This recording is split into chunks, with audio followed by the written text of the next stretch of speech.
તૂટી જાય.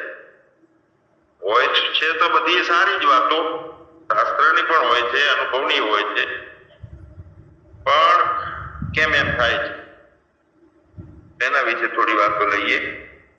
ભગવાન આપણું સ્વરૂપ જે છે ને એને આપણને પોતાને આનંદ, મૌન, શાંતિ આ બધું ગમે છે. મૂળ સ્વરૂપ આપણું એ હતું. એટલે પરમાત્માનું સચ્ચિદાનંદ સ્વરૂપ છે ને એમાં કોઈ આકારે નથી, શબ્દોય નથી, કે કોઈ ગુણોય નથી, કે કઈ સંસ્કારોય નથી, કે અંદર અહંકારે નથી. એટલે પરમ મૌન હોય ને એવી અવસ્થા પરમાત્માની છે અને આપણે એમાંથી જ છીએ, એના છીએ ને એટલે આપણને એ બહુ ગમે છે. એટલે જ્યારે એ રીતના પ્રવચન આવતા હોય ને કે પોતાની મૌન શું છે ભગવાન, એ મૌન એક અવસ્થા છે આપણી પોતાની મૂળ અવસ્થા. તો એ મૌન અવસ્થા જે છે તે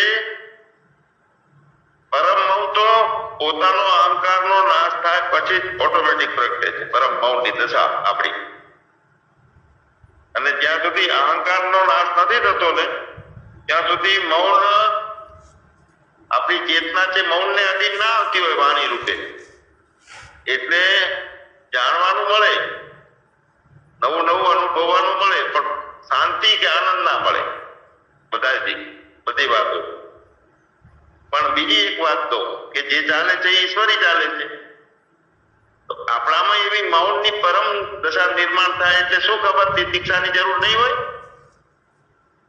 ત્યારે દ્વિતીય ભાવમાં લઈ જાય છે એવી વાત આવતી હોય તો આપણને એમ લાગે છે કે નથી ગમતું.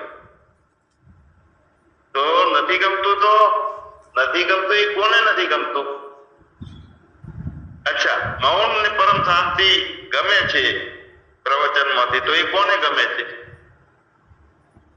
તો ગમો અણગમો ના આવવો જોઈએ તો આવવો જોઈએ, પણ જ્યાં વિક્ષેપતાનો ભાવ આવતો હોય તો અણગમો થાય સ્વાભાવિક છે. અને સહજ ભાવમાં જે શાંત અને મૌન ઘટતું હોય તો એમાં એના માટે ગમો ઘણો રાખવો એવું જરૂરી છે. એટલે ઈગો રહિત, અહંકાર રહિત જે ચેતના આવે વાણીના રૂપે સ્ફુરિત થાય છે, જ્યાં સુધી એ ના આવતી હોય ત્યાં સુધી આ બધી તિતિક્ષા જેવું છે. અને લગભગ વાણીનો વ્યય નહીં કરવો વધારે પડતું. દાખલા તરીકે કોઈ પ્રશ્નો કે જવાબો તો એ પર્સનલ છે, પર્સનલ ફોન કરો, લાંબુ નહીં.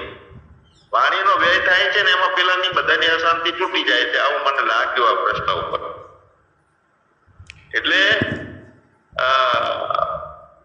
અહીં તો બધા શાસ્ત્રો જે છે એ પાણી ભરે છે છેલ્લે.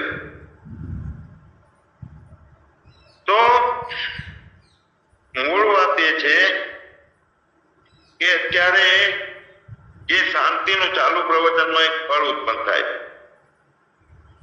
શું થાય છે કે આપણે આપણને ભૂલી ગયા હોઈએ છીએ તેની યાદ આવે છે કે આપણે કોણ છીએ, કેવા છીએ, અને સતત આપણા પ્રવચનોમાં એ વાત લેવાય છે. આપણી યાદ આપણી તાજી થાય છે. એટલે એ શાંતિ નામનું એક ફળ આ પ્રવચનોથી આવે છે. એટલે હું ઘણી વખત કહું છું કે પ્રવચનો આપ્તવાણી આવતી હોય એટલે ચેતનને અડીને આવતી હોય, નિર્વિકલ્પ ભાવમાંથી આવતી હોય અને વાણી રૂપે સ્ફુરિત થતી હોય એટલે શ્રવણે થઈ જાય, સાથે સાથે મનને થઈ જાય, અને સાથે સાથે નિધિ ધ્યાસને થઈ જાય, અને પૂર્ણ સમાધિમાં છીએ એ ભાવથી સાંભળવાનું થાય છે. તો આપણું સ્વરૂપ તો ચેતન છે, નિરાકાર છે, અને આ કામ તો બધું સાકારમાં થાય રહ્યું. તો એ વિરોધ છે તો ના, અસ્તિત્વ નિરાકારને સમજી શકાય એવો જ નથી ને, પણ એનોય નિરાકાર સાકાર થાય છે ને. તો જ્યાં સુધી દેહ છે, ચેતના છે, બહિર્મુક્તા આવે છે, જાગ્રત અવસ્થા છે, ત્યાં સુધી નિરાકાર કોઈ રીતે અનુભવી ના શકાય. આત્મા આપણો આકાર દેખાય એવી તો ના દેખાય. ત્યાં સુધી એનોય ઈશ્વર છે એ સાકાર રીતે કોઈ પણ રૂપે ઉતર્યો છે, તો સાકાર ઈશ્વરને માનવાનો શરૂ કરવો પડે જ્યાં સુધી વિક્ષેપ ભાવ બંધ ના થાય ત્યાં સુધી. એટલે એ આપણો દ્રષ્ટિકોણ જે છે ને એક વિષય ઉપરને આપણે મહત્તા આપતા જઈએ ને ઝીણી વાતોને. કારણ કે જો આપણું કેવું છે ભગવાન કર્મથી બંધાયેલા હોય ને એવું લાગે છે નહીં. પણ ક્યારે લાગે છે કે અંદર સંસ્કારો જન્મારાઓના પડ્યા છે, કર્મ થયા છે, કર્મોથી જગત નિર્માણ થયું છે, કર્મના કારણે ફાયદો છે, અમુક કર્મો કરવા જોઈએ. તો આ જીવાત્મા કર્મથી બંધાયેલો છે કે નથી એ આપણા દ્રષ્ટિકોણના ઉપર આધારિત છે. જો આપણે ચેતન જ છીએ તો કર્મ આપણાથી નોખું છે. સાંભળવું છે એ પણ કર્મ છે, બોલવું છે એ પણ કર્મ છે. તો આપણે આત્મા છીએ તો કર્મને આપણાથી નોખું થયું કે નહીં? તો થયું તો આપણે સાક્ષી છીએ. સાક્ષીને શું પડી? કર્મને પોતાના ફળ ભોગવવા દો. કર્મથી કર્મ થાય છે, કર્મથી ફળ બંધાય છે, ફળ પાછું એનું એ કર્મ છે એ ફળ ભોગવે છે. તો મતલબ શું છે કે આપણે ભૂલે ચૂકે કરતા નથી, આપણે ભૂલે ચૂકે ભોગતા નથી. એટલે સાક્ષી જે છે એમાં ગમો આવી જશે, અણગમો આવી જશે, પણ પૂર્ણ સાક્ષીત્વ છે એમાં ગમા અણગમાથી પરની એક ભૂમિકા, એક દશા બની જશે આપણી. અને ત્યાં સુધી ઈશ્વરને જરૂર છે એટલા માટે તિતિક્ષાના રૂપમાં બીજી રીતે એનો એ સાકાર વ્યક્ત થાય છે ક્યાંક. તો એ કર્મથી મુક્તિ સંપૂર્ણ કેવી રીતે મળે? સાંભળવાનું છે, સારું છે, નબળું છે, છેલ્લી જેને મુક્ત અવસ્થા કહેવાય કે પરમ મૌન ઘટતું હોય. હમણાં આપણે વાત કરી કે અહંકાર, એ વખતે પરમ મૌનમાં અહંકાર જેમ આપણે પોતાની ક્ષમતા એટલી હોય છે કે પોતે પ્રગટ થઈ જઈએ, બધું આખું જગત ને એના વિચારો ને અહંકાર ને બધું કરી જઈએ છીએ આપણે પોતાનામાં. તો કર્મથી મુક્તિ કેવી રીતે મળે આ પ્રશ્ન થયો કે નહીં? એ પ્રશ્નનો જવાબ શું છે કે કર્મ કોનું છે અને આ પ્રશ્ન કોણ કરે છે એટલે સમજાઈ જશે કે આપણે કરતા નથી, ભૂલી ગયા, સાક્ષીમાંથી નીચે ઉતર્યા. તો આપણને સમજાશે પરિપૂર્ણ કે હું કરતા નથી, હું કાયમ માટે સાક્ષી છું, અને બીજું સાચું નથી, કાયમ માટે પ્રતીતિ છે. ત્યારે અંદર વિક્ષેપ ભાવ કોઈ નહીં થાય. અને એ વિક્ષેપ ભાવ વગરની એક પૂર્ણ અભ્યાસ હશે એટલે આપણે મુક્ત ગગનનું મસ્ત પંખી ગગન વિહારી, ક્યાંય કોઈના ગુણ કે કર્મ કે દોષ કે બીજો કે કાંઈ ચોટતું જ નથી. તો આના માટે આવી બુદ્ધિયોગ દદામી બુદ્ધિયોગમ તમ કે છે ભગવદ્ ગીતામાં. તો આવી બુદ્ધિયોગ એટલે પરમાત્માની કરુણા કૃપાથી મળે છે. એટલે પરમાત્માની કરુણા કૃપા બહુ જરૂરી છે. હવે પરમાત્મા તો કોઈ લાકડી લઈને આવતો નથી મારવા, કે માથે હાથ ફેરવવા આવતો નથી, પણ આપણી જાગ્રત અવસ્થા છે, આપણો પ્રાણ છે, આની સાથે આ બધું સહજ રીતે આપણી ઈચ્છા નહીં હોય તો જગતના ચિત્રો સામે આવશે. તો જગતના ચિત્રો સામે આવે છે કે જે આવે છે તે સામે સાકાર પરમાત્મા છે એવું માનવાની કેમ ના આપણે ના માનીએ? માનવું જોઈએ. તો ઈશ્વરનો અનુગ્રહ થાય ત્યારે બીજો છે એ બીજો તરીકે મટી જાય, પોતાનું રૂપ એનો દેખાય. તો ઈશ્વરનો અનુગ્રહ જરૂરી છે કે એના માટે આપણે એની પ્રાર્થના, પૂજા, ધ્યાન આ બધું કરવું જોઈએ, શ્રવણે કરવું જોઈએ, મનને કરવું જોઈએ, નિધિધ્યાસને કરવું જોઈએ. તો ઈચ્છા વગર થાય તો છે જ. ઈચ્છા કરીએ છીએ ને કરતા તરીકે આપણે ઉભા થઈએ છીએ ત્યારે લાગે છે કે હું કરું છું અથવા બહુ મજા આવી કર્મની. પણ ઈચ્છા વગર અનાયાસે જુઓ ને બધું ઓટોમેટિક નથી આવતું, ફિલ્મ ચાલુ થઈ જાય. તો ઈચ્છા વગરનું થતું હોય અને આપણે એમાંથી અહંકાર ના હોય એટલે એ બંધન કરતા થતો નથી, આપણને કોઈ લગીરી બનાવતી નથી. સામેની પરિસ્થિતિ જોઈએ તો શરીરથી કર્મો થતા હોય, પ્રવૃત્તિથી થતા એવું જણાય, જ્ઞાની પણ કર્મ કરે છે એવું જણાય, સંકલ્પ અને પ્રયત્ન વગર કર્મ થઈ શકે એવું પોતાનું સત સ્વરૂપ છે. પણ આપણી જે દેહ છે ને પ્રાણ છે અને એની અંદર સત્વ અને તત્વ છે એટલે સંકલ્પ અને પ્રયત્ન વગર કર્મ થઈ શકતું નથી. એટલે સંકલ્પો બધાને હોય છે પણ બે પ્રકાર પ્રકારના સંકલ્પો થાય છે કે એક તો બંધન કરનારો સંકલ્પ થાય છે અને બીજો પૂર્ણ મુક્તિ માટેનો સંકલ્પ થાય છે. જો આની આ વાત આપણે લેખીએ કે મને ફાવતું નથી, પ્રવચનમાં અમુક જગ્યાએ વધારે પડતું થાય છે, વધારે પીરસાય છે તો મગજ કંટાળી જાય છે, સમાધિ જે થઈ હોય છે એ તૂટી જાય, તો આ મુક્તિ હેતુ માટેનો સંકલ્પ થયો. અને બંધન કરતા કેમ થયું? એ કે હું પોતે છું અને મને ગમતું નથી, તો હું અહીંયાથી એનું રે તો બંધન કરતા, પણ હું હટી જાય અને સંકલ્પ રે,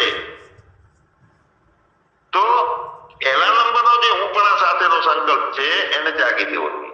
અને બીજો મુક્તિ માટેના હેતુથી જે કંઈક સંકલ્પ થતા હોય થવા દેવા જોઈએ. કેમ કે પહેલાના કર્મ વગરનું કોઈ ફળ અત્યારે નથી. કરેલું છે ઓટોમેટિક સ્ફૂર્ણા નથી આવતી, લાવો આપણે હવે ઘર છોડી દેવું છે, અથવા પરમ ત્યાગમાં રહેવું છે, અથવા પરમ સંતોના સાનિધ્યમાં રહેવું છે, અથવા ઋષિકેશ જઈને 1 મહિના માટે એકાંતમાં રહેવું છે, તે ઓટોમેટિક સ્ફૂર્ણા નથી આવતી. અંદર કરવો વગર કોઈ ફળ આવતું નથી સ્ફૂર્ણાનો, સંકલ્પ વગર. અને મહાપુરુષોને કદાચ આવતા હોય સંકલ્પો તો પરીક્ષા પ્રારબ્ધના કારણે આવતા હોય સંકલ્પો, સમષ્ટિના કાર્ય માટે આવતા હોય. એટલે પહેલાના સંકલ્પ વગરનું કોઈ કર્મ નથી. અને જ્યાં સુધી આપણો કર્તાપણાનો ખ્યાલ આપણને રહે છે ત્યાં સુધી મુક્તિ પણ એ મોક્ષ માટેનો પ્રયત્ન થયો. મુક્તિ માટે કરીએ છીએ, કર્તાપણાનો ખ્યાલ રહે છે તો એ પ્રયત્ન થયો, તો પ્રયત્નનું પરિણામ આવે છે નિત્ય શુદ્ધ બુદ્ધ વિક્રિય સનાતન શાંત ભાવ. ધીરે ધીરે જુઓ આપણે આ 3-4 મહિનાથી તો બધા જે જોડાયેલા છે એમને પરિણામ આવ્યું હશે. અભયતા આવે, શાંતિ આવે, અને પહેલાથી છે એ લોકોની અડોળ ભૂમિકા બની ગઈ છે. બહુ સરસ છે આમાં આપણા જ્ઞાન સભાના સંતોમાં અંદર પરિણામને આપણે જોવાનું. એટલે પોતાને જોવો છે પણ જોતા આવડતું નથી તો કેવી રીતે જોવાનો? તો એના માટે પુસ્તક વાંચવાથી મદદ નથી થતી. ઘણું સાંભળ્યું આખી જિંદગી તોય ઉપયોગી ના થયું, ઠર્યા નહીં. પોતાને પોતાના આત્મ સાક્ષાત્કાર એટલે એક હું જે છે એ હું એ પોતે ખતમ થઈ જાય ત્યારે બીજો હું ઉભો થાય છે અને ઓટોમેટિક પ્રગટ થાય છે. તો એ હું એ પોતે હું છે સાચો આત્મ સાક્ષાત્કારી. તો એવું પરિણામ એના માટે શાસ્ત્રો શબ્દો આ બધું ઉપયોગી છે કે નહીં આવું આપણને પ્રશ્ન થાય. તો પુસ્તકોમાંથી આત્મા પ્રાપ્ત થતો નથી પોતાનું સ્વરૂપ. અને એ આપણને બધા ઉપનિષદો કહે છે કે ન કર્મણા ન પ્રજયા ન ધને ન કર્મથી, લોકોના સમુદાયથી કે ધનથી આત્મા પ્રગટ થતો નથી. કેવલ્ય ત્યાગે ન કે અમૃતત્વ માનસો. ત્યાગ એટલે શું કરવાનો? ત્યાગ કરવા વાળાનો ત્યાગ કરવાનો. એક અહંકાર જે ઉભો થયો છે ને એ ત્યાગે છે. એના માટે મોક્ષ માટેના પુરુષાર્થો આપણા બધા થાય છે. તો ત્યાગ તણાએ ત્યાગને ચૂપો જાણે સંત. એ ત્યાગ થઈ જાય છે ને અંદર અહંકારનો, અને પછી જ આનંદના ઉભરા વાળો જે નવો હું પ્રગટ થાય છે, હતો જ નહીં પણ વચ્ચે પડદા હટી ગયા. તો આપણે શાસ્ત્રોમાં પોતાને શોધીએ છીએ અને મળ્યો નહીં. તો એક વાત નક્કી છે કે શાસ્ત્રોથી પુસ્તકોથી આત્મા મળવાનો નથી. હા, આપણી સ્થિતિ બનાવશે, થોડી ઈચ્છાઓ ના બીજો રૂપ હશે કે આવું કરવું છે આવું કરવું. તો દરેકને આ ખ્યાલ આવે તો પોતાને છોડી અને બીજું જે છે એમાંથી પાછી વૃત્તિ વળે બીજામાંથી. તો સાંભળવું એ બીજું છે, વાંચવું એ બીજું છે, પણ છેલ્લે પોતાનો પ્રાગટ્ય છે ત્યાંથી બધી વૃત્તિઓ બહારની બંધ થઈ જાય છે. અને જ્યાં સુધી મન ના થાય ત્યાં સુધી મુક્તિ માટેનો જે પ્રયત્ન છે એ ચાલુ રાખવો પડે. તો શબ્દો પણ ઉપયોગી છે. તો ના અંતઃકરણના શુદ્ધિ માટે બધું ઉપયોગી છે. તો મૂળ શું ઉપયોગી છે? કોઈની કૃપા ઉપયોગી છે? તો ના, પોતે જ ઉપયોગી છે, આત્મા જ ઉપયોગી છે. આત્મા એટલે કેવો છે? તો અત્યારે હવે હું બોલવાનું બંધ કરી નાખું ને ત્યારે ખ્યાલ આવે. પરમ મૌન છે એ ભૂમિકા છે એ જ ઉપયોગી છે. શબ્દો ઉપયોગી નથી, શાસ્ત્રો ઉપયોગી નથી, અંદર વિચારોના વાવાઝોડા છે એ શાંત થઈ જાય. જવાબ એક જ છે કે તું મૌન છે એમાં જ ડૂબી જા. એ મત કરો, એમ મૌન રહેવાનું છે. અંદર મૌન કરવું છે આપણું. મૌન છે અને કામ કરે છે તો એને નિષ્કામ કર્મ કહેવાય? તો એનો જવાબ એ મૌન જ છે, બીજું કાંઈ જ નથી. નિષ્કામ કર્મ એ નથી. આ તો મૌન છે એના કારણે પરમ જ્ઞાનની નિષ્ઠા રહે છે, તો એનો જવાબ એ મૌન છે. જ્ઞાન અને અજ્ઞાનથી પર છું.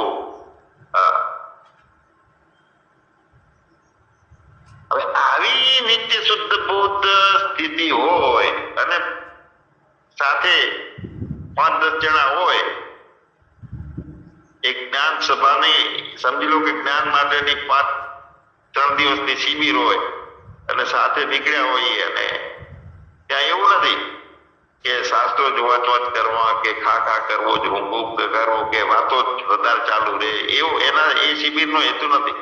હવે શિબિરમાં સહજમાં ગમે ત્યારે ગમે તે થયું, સમજી લો કે 3-4 જણા આપણે ફરવા નીકળ્યા અને શિબિર હેતુથી 3 દિવસ સાથે રહેવું.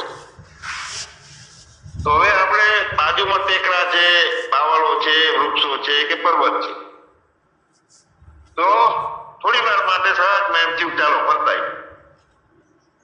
સાથે બધા આપણે 4-5 જણા હતા કે ચાલો બધા સાથે. હવે ત્યાં ફરવા જતા રસ્તામાં સરસ મજાનો બાવળિયો આવ્યો અને સીધી હોટી જોઈ. એમ થયું કે હવે આને લેવી છે, કાપી.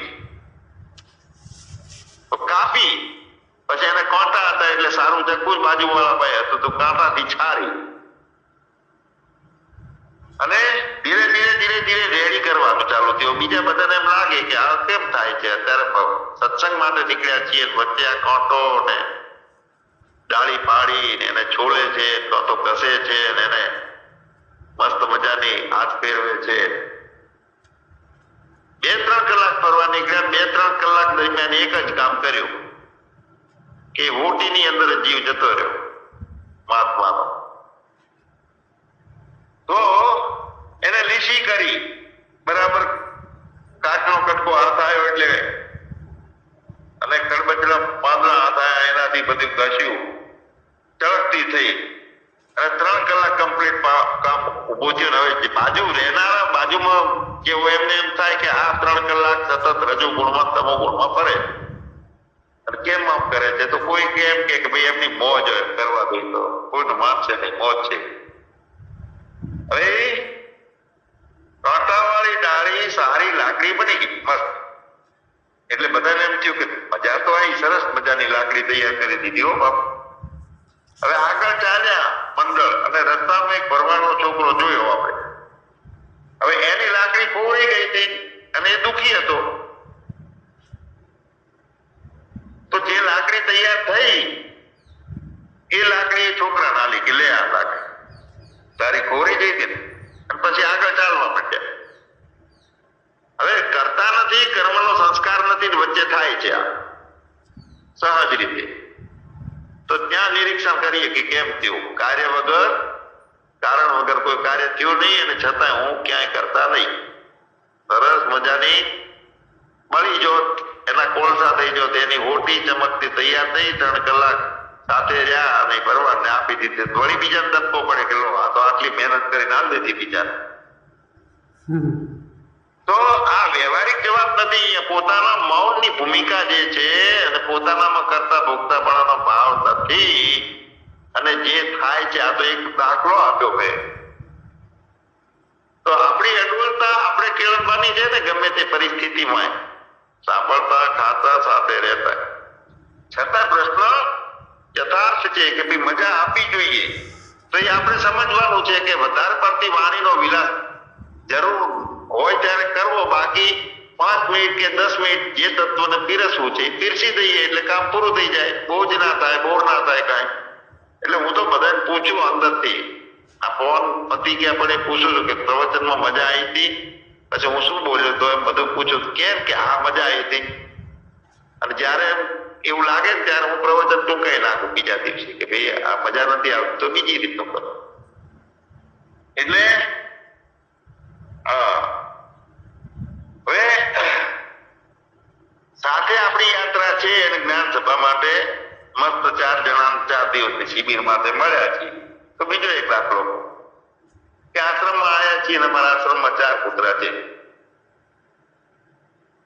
તો 4 કૂતરા છે અને એને ખાવાનું આપ્યું તો કૂતરા ખાતા નથી. એને ગમતું નથી, એની આદત છે. એની સામે ખાવાનું મૂક્યું તો અડ્યા વગર એમને એમ જતા રહ્યા.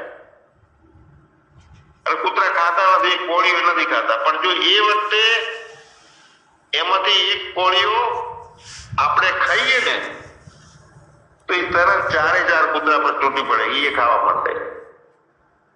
આપણે ના ખાવો હોય તો એમાં તો ફેરફાર કરીએ, થોડો ગોળ નાખીએ, મીઠું નાખીએ, બદલાવ કરીએ. અને તોય એ લગતા ના આવે તો એનું વહાણ બદલીને બીજી જગ્યાએ મૂકીએ ને એટલે એને વેમ મટી જાય કે એનો નથી, એટલે તરત આ ચાપટી નાખે, પૂરેપૂરું કરી જાય. તો આ બધી પોતાની અંદરની કશું જ વ્યવહાર કાળમાં જે કઈ થાય છે સહજતામાં આવવાનું, જવાનું કે થવાનું કે કામ કરવાનું બધું ઓટોમેટિક થઈ જાય બધું. એટલે એક જગ્યાએ 2 મોર આયા. તો એ મોર આયા ને એટલે એક વ્યક્તિએ એ આંખેથી પટ્ટી બાંધેલા 2 મોર લઈને આવ્યો. એ મહાત્મા પાસે અને મૂક્યા. તો જેવો મૂક્યા એવા એ તો મોર તરત ઉડી ગયા. તો પાછા પકડીને લાવ્યો કે પટ્ટી બાંધેલી હતી, છતાં ફેરથી ઉડી ગયા. તો સતત 2-3 વખત લાયા, 2-3 વખત ઉડી ગયા. તો મતલબ એ વખતે શું સમજવાનો કે આપણે અહીંયા એને હરપાનો પકડીને રાખીને બાંધી અને લાંબાની કોઈ જરૂર નથી, એનો કોઈ અર્થ નથી. કૂતરાઓ જે છે એના મનમાં જે પરિપક્વતા હતી, ભોજનની ભૂખ હતી, એના કારણે કે ભાઈ લાવો આપણને હવે ભોજન ખાઈ લેવું છે, બાપુએ ખાધું છે અથવા બદલ્યું છે, વાંચવા બદલ્યું છે.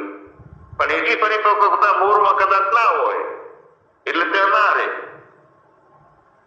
તો મૂળ વાત ઉપર એ છે કે જ્યારે જે પરિસ્થિતિ મુજબ પણ આપણે બહિર્મુક્તામાંથી અંતર્મુક્તામાં અને અંતર્મુક્તામાંથી બંનેથી પાર પોતાનામાં રહેવાનું છે.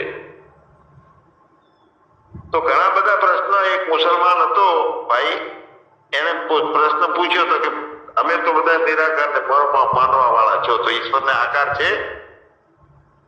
બહુ સરસ મજાનો પ્રશ્ન હતો. સરસ મજાના એ ઢોલક વગાડતો, એ સારો હતો, ભજનિક ભાઈ હતો. અત્યાર નથી, એનું શરીર સાથ થઈ ગયું.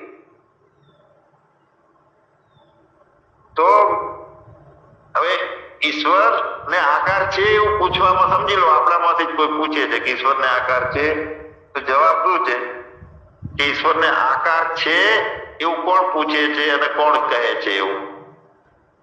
તો તરત જ પોતાની અંદર આપણી સ્થિરતા આવી જાય. ઘણા બધા પ્રશ્નો છે કે ઈશ્વર નિરાકાર હોય તો પછી મૂર્તિની પૂજા શા માટે કરવાની? ઈશ્વર નિરાકાર છે તો અહીંયા જવાબ એ છે કે આપણે ઈશ્વરની વાત જવા દઈએ. કેમ કે ઈશ્વર વાણીમાં નથી આવતો, દ્રષ્ટિમાં નથી આવતો, સાંભળવામાં નથી આવતો, મતલબ કે અજ્ઞાત છે.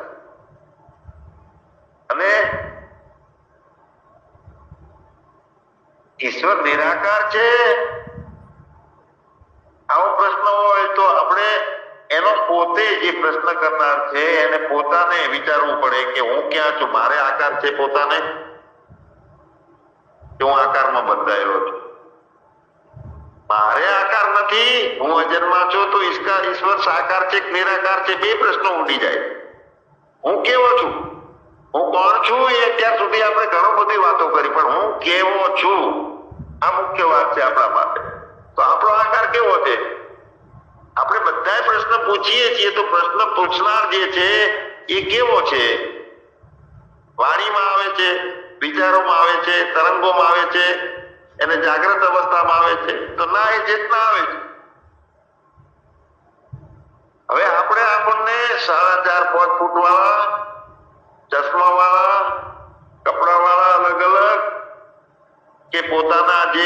રૂપરંગ ને આકાર સાથે આપણને માનીએ છીએ એ સંસ્કાર છે એ બરોબર છે પેલા આપણામાં? ચાલો અત્યારે બરોબર નથી તો ઊંઘી જઈએ છીએ તો ઊંઘમાં શું રહે છે આપણું? કોણ સૂતો તો?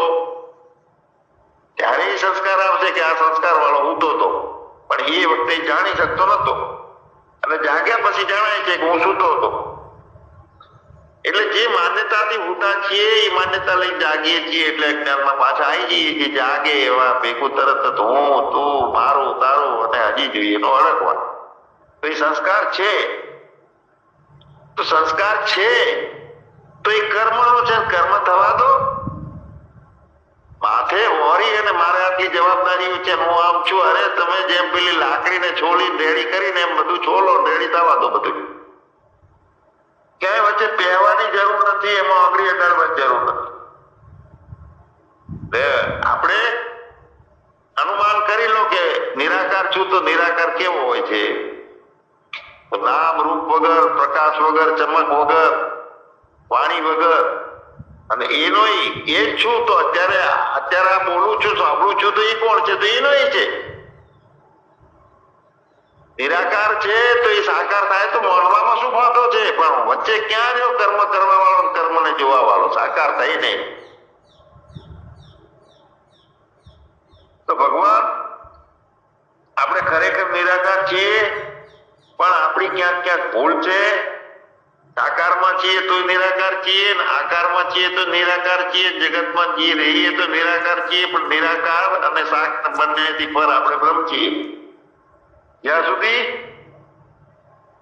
સાકારને માની રાખીએ છીએ તો એ અહંકાર પકડે છે એટલે કે હું સાકાર છું.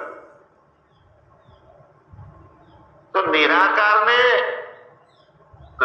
શ્રદ્ધા દ્રઢ છે તો ઈશ્વરને સાકાર તરીકે શા માટે ના પૂજવો જોઈએ? શા માટે મૂર્તિ પૂજા નથી? મૂર્તિ પૂજા છે એ આપણી ચેતનાને પાવરફુલ, દ્રઢ અને આમ સ્થિર બનાવે છે અને આપણને ખબર પડે છે કે હું કોણ છું. તો ભગવાન વાત એ છે કે મૌન છે એ એક અવસ્થા છે અને એ આપણો અહંકારની ખટપટ જ્યાં સુધી નહીં મટે ત્યાં સુધી આપમેળે પ્રગટ નહીં થાય. આપણે એને રોકી રહ્યા છીએ. એટલે મેં ही पर्दा बना हूं मुझे मालूम नहीं है, ना मैं बंदा हूं ना मैं खुदा हूं मुझे मालूम नहीं. दोनों इल्लत એટલે બંને ઉપાધિઓ, બંદા અને ખુદા બંનેની ઉપાધિઓથી दोनों इल्लत से मैं जुदा हूं, मुझे मालूम न था. जब मालूम हुआ मुझे मेरा तो मुझे पता चला कि मैं ही पर्दा बना था, वो मुझे मालूम न था. सच्चिदानंद भगवान जय. सद्गुरु